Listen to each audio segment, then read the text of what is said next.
Bonjour, suite de la deuxième journée. Donc maintenant nous allons rejoindre le bateau, mais pas là où on l'a quitté, on le récupère ailleurs. Le bateau a quitté le quai.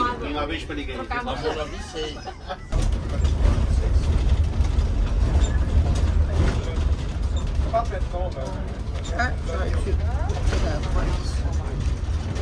On est déjà passé ici. On a vu de jour. Continuons parce qu'on va passer la plus grande cet après-midi. Le bateau, je vous rappelle, ça va être dans un autre endroit. En fait, il a déjà passé le premier barrage avec l'écluse que nous avons sur le fleuve Douro pour aller donc jusqu'à l'embarcadère. Donc, c'est le barrage de Crestourin qui a un dénivelé de 14 mètres. Là, si vous regardez sur la droite, nous voyons donc Porto sur la rive droite, Villeneuve de Gaia à gauche. So, on the right hand side, it is possible to see the city of Porto. And we are going now.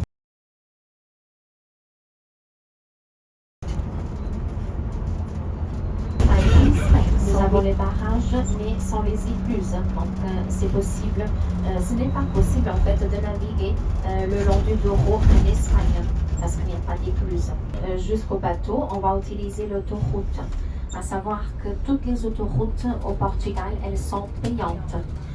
La façon donc plus facile, plus rapide aussi de payer donc les autoroutes, c'est avec un identifiant électronique. Donc c'est un petit appareil que le bus a par exemple. En fait, all the highways they are paid, okay? And for us, the easiest way to pay this kind of tolls, it is using an electronic identifier. Ce système a des autoroutes. Assim, João, mandei a tempo pressa porque eu não sei se o Marquinhos já está lá ainda. Eu não sei que horas é que chega. C'est quand il y a plus pareil. Également, donc, à part le système de télépéage, nous avons aussi créé les distributeurs d'argent. Donc, les premières machines, elles ont été installées dans la ville de Porto et Lisbonne, et ça a été déjà en 1980. Et la seule fonction qu'elles avaient, c'était pour retirer de l'argent. Maintenant, donc, nous avons plus de 60 fonctions. Donc, c'est même possible de faire le paiement des factures de l'électricité, de l'eau, téléphone portable, en utilisant le distributeur d'argent. Et avec un petit code, elle va donc retirer l'argent que l'autre personne a envoyé. Vous voyez, c'est vraiment pratique. Là, sur le côté droit, juste à côté du bâtiment rose, vous voyez aussi un bâtiment blanc. Ça, c'est le palais de Freixo et c'est un bâtiment qui date du XVIIIe siècle. Le palais du Freixo, donc c'est de nos jours une posada. Posada, c'est comme les paradors que nous avons en Espagne. Ce sont des bâtiments historiques qui ont été transformés en logement. On va même dire que dormir dans une posada, c'est presque comme faire un voyage dans le temps. So on the right hand side, next to we have in this area also the plantation of wine. So the vineyards that you are going to see, they will produce the vinho verde, so the green wine. It is a sparkling wine, red, to go with some sardines, the grilled sardines, which is a typical dish of Portugal as well. So the green wine, it is not very strong what concerns the alcohol level. You must count between 8 and 12 degrees. We are as well the result of the books that we read.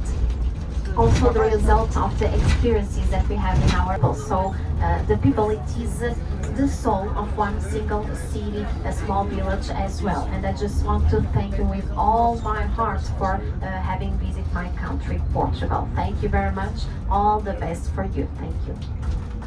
Thank you so much.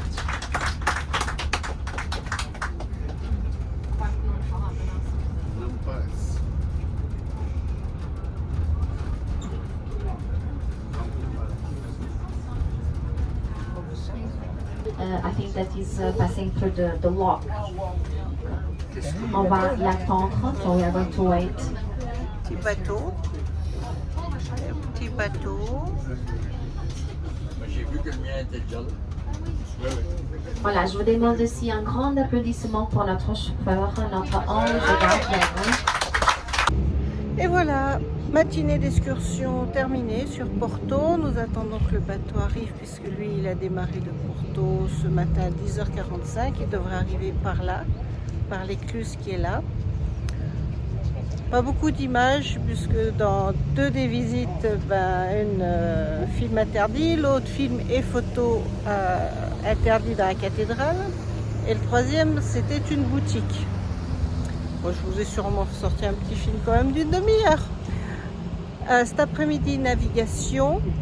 Donc je ne sais pas si je vous les mettrai à la suite, suivant ce que j'ai pu sortir des images de ce matin, ou si je vous fais une autre vidéo. Navigation cet après-midi. Donc là, nous attendons que le bateau arrive. Nous sommes arrivés avant lui. Et je vous filmerai évidemment l'arrivée du bateau.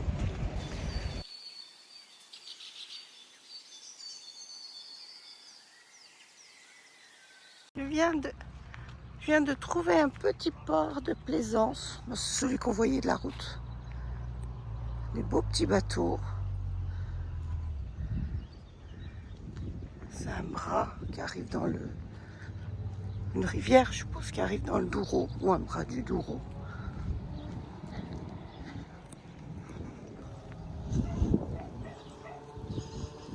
Cette passerelle.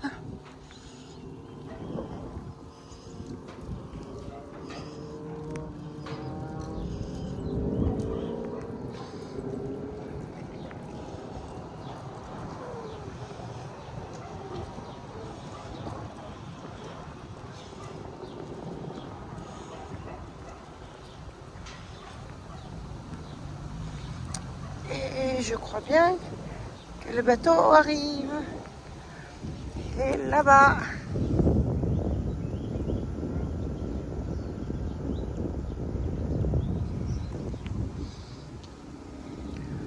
Ok, il est là.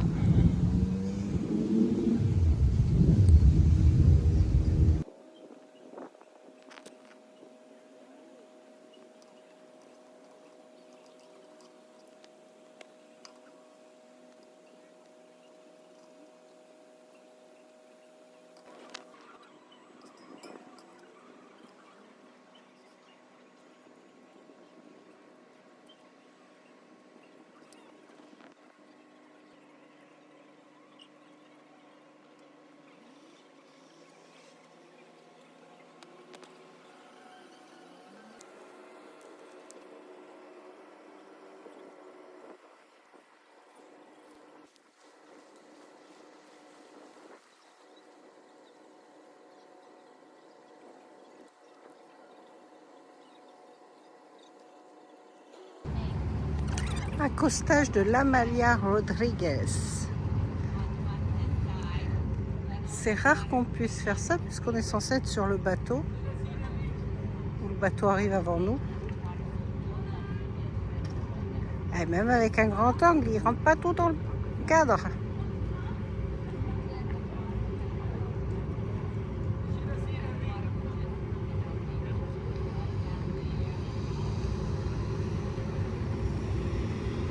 Je ne peux pas vous montrer notre chambre vu qu'on est de l'autre côté. On est à l'arrière, là-bas, de l'autre côté.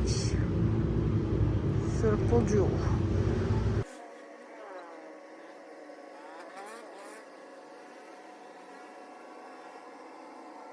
Donc là, ici, là, c'est le bar. Toute cette partie-là, c'est le bar. C'est le second du capitaine. Le petit salon devant, j'avais pas vu.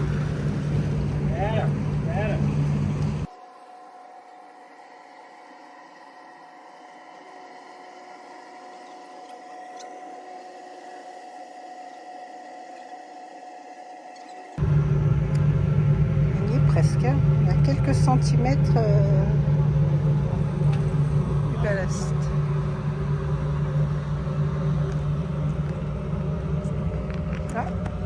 Il y a du monde au bar.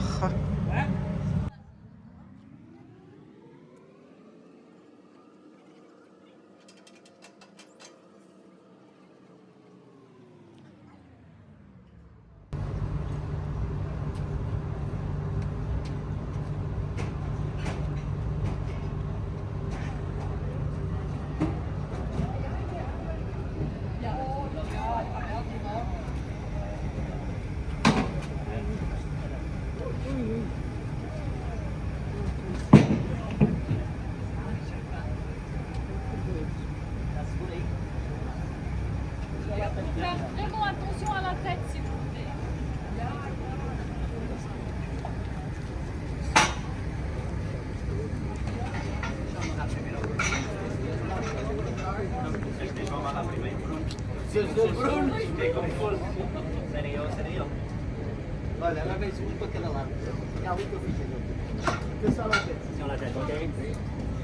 Alors, moi, je vous donne une serviette. Ça fait les mains, s'il vous plaît. Alors en plus, il nous a donné des serviettes et boissons à l'intérieur. Oups, attention, il y a encore une marche là. Voilà. Là, merci. Fin de l'embarquement.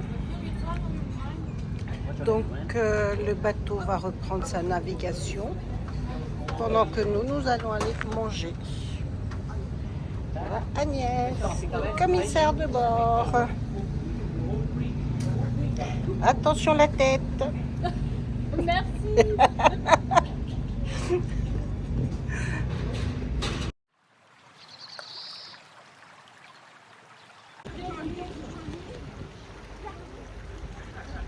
Donc nous arrivons à l'écluse la plus haute en dénivelé d'Europe, 36 mètres de dénivelé. Donc je vous filme ça et je vous passe ça en accéléré car ça va prendre un certain temps. Construit entre 1964 et 1971. Notre manœuvre ici va prendre environ 30 minutes et l'écluse de navigation fait 12 mètres de largeur, 85 mètres de longueur et elle a un dénivelé de 36 mètres. Elle est considérée la plus haute d'Europe. La porte de la mort fait 6 mètres 70 de hauteur sur soi et de 70 tonnes, 70 tonnes. Et la porte d'avant est courbée afin d'augmenter un petit peu la longueur de l'écluse. Elle se ferme comme une guillotine et cette porte fait 21 mètres 80 de hauteur et son poids est de 150 tonnes. Ce barrage a aussi une échelle à poissons, votre type de bord large qui est placé entre le barrage et la centrale électrique.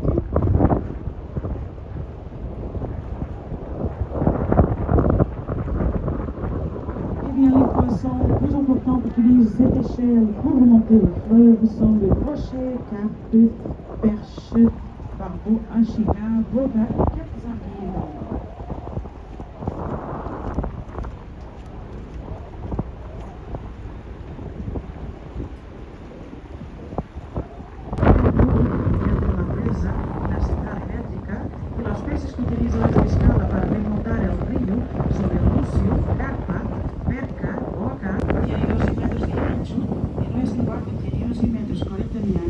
Solamente tenemos 30 centímetros de cada lado de libertad de asiento. Les pasajeros. On a 30 cm de chaque côté du bateau de marge pour faire rentrer le bateau dans l'écluse.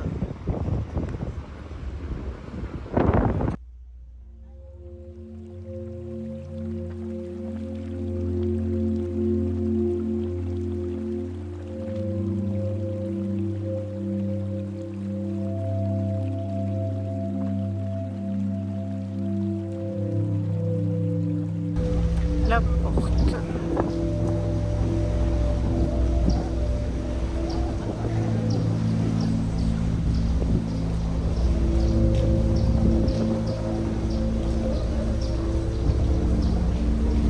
La porte qui a écrasé un poisson, on dirait.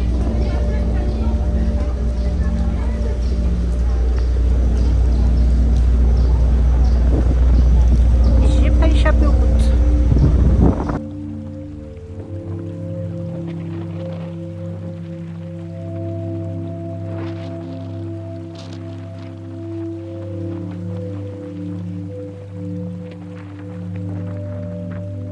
La porte commence à descendre, on n'a pas fini d'avancer.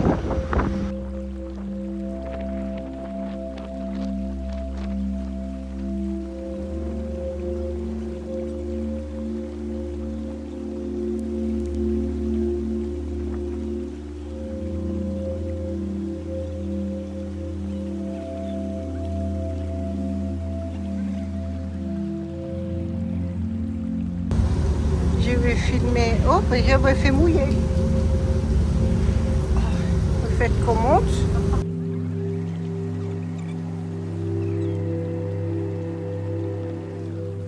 On monte, on monte. On se fait mouiller par l'eau qui tape sur la pente là.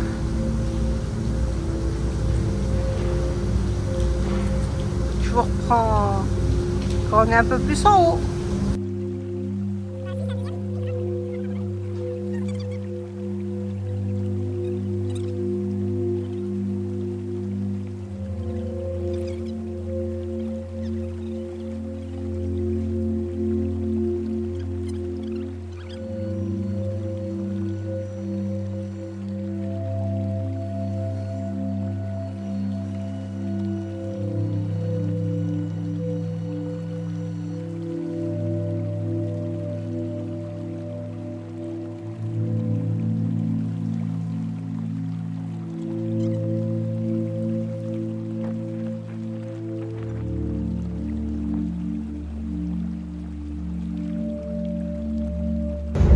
Là, ça a bien ralenti.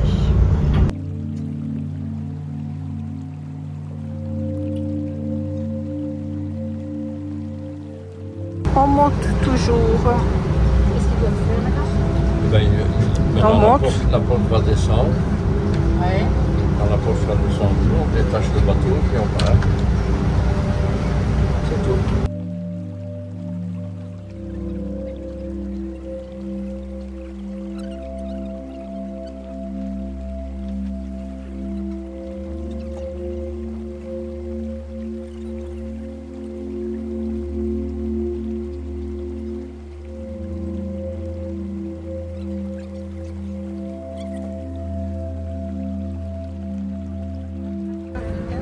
Ah, la porte descend.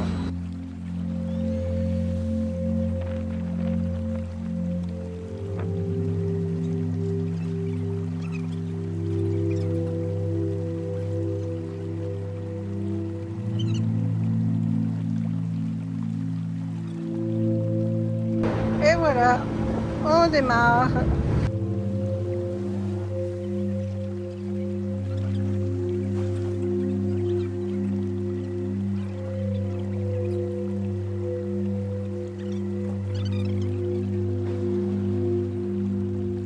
Et voilà. On est presque sorti.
Nous arrivons à Riga, l'escale de demain.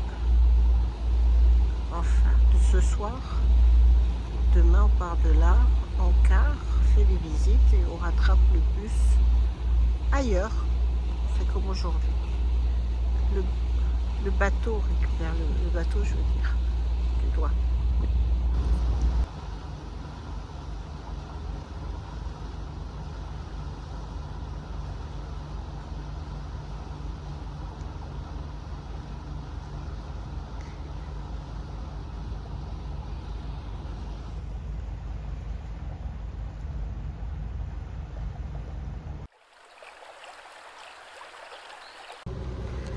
Rega. Nous ne ferons pas de fugue ce soir parce que comme vous pouvez le voir, Rega est là. Et nous, on est là, de l'autre côté du Douro, où il n'y a strictement rien. Donc,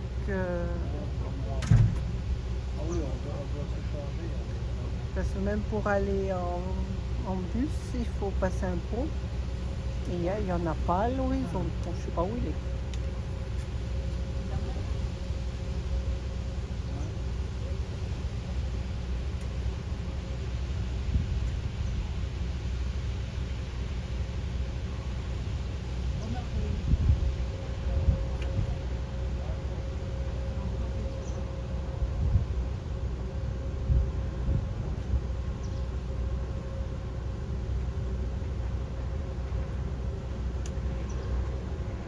Toutes les collines sont recouvertes de vignes.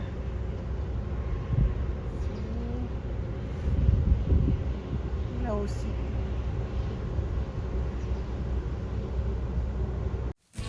Merci d'avoir regardé cette vidéo jusqu'au bout. N'hésitez pas à mettre un pouce et à vous abonner, c'est gratuit.